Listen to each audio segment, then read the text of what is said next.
It's not uncommon for corporations to have some feminists come to the workplace and give the entire staff a lesson on sexual harassment. They tell the women what to look out for and how to spot being harassed, and they tell the men to stop doing these things because they are inappropriate. The company then makes their staff sign a form explaining they fully understand the rules and they understand the company has a zero tolerance policy. One strike and you're out. I think we need to do the same thing with women's cattiness and gossiping behavior. I don't believe the time is right for it now, but maybe in 10 years or so. We need to have corporate lectures on how to create non-hostile working environments. I've heard from so many women about how much they hate working with other women. They cite the reason as being all the cattiness and the backstabbing and gossip.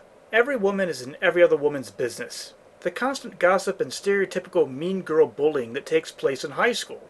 It makes the working environment unbearable. There is a subtle act of bullying that goes on in the workplace from the women. And women who do not feed off of this drama and catty gossip often become the targets of the in-girls that do take part in this stuff. Now I personally have never seen this, or perhaps as a guy, the catty bullshit from the office mean girls never applied to me, or perhaps I was oblivious to what was going on. I will say, I have witnessed tons of discussion from women in the workplace. A woman's inability to shut the fuck up is amazing. So much more banter from the women than the men. When men sit down for lunch, most of the men shut up and eat, making only the occasional remark about something. And there may be that one guy who was feeling chatty that day, having a conversation while the other guys sat and listened. They sat there more concerned with just eating than they were with chatting. But when the girls sat down, they'd all sit together and non-stop chit-chat. So while I can't personally attest to the mean girl bullying, I can attest to the fact they won't shut up.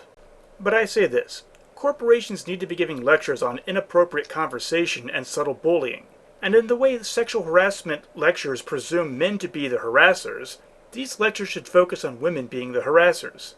Before such lectures take place, a deep study of this behavior will have to be made to observe the toxic feminine catty gossip that creates a hostile work environment and leads to an unproductive workforce.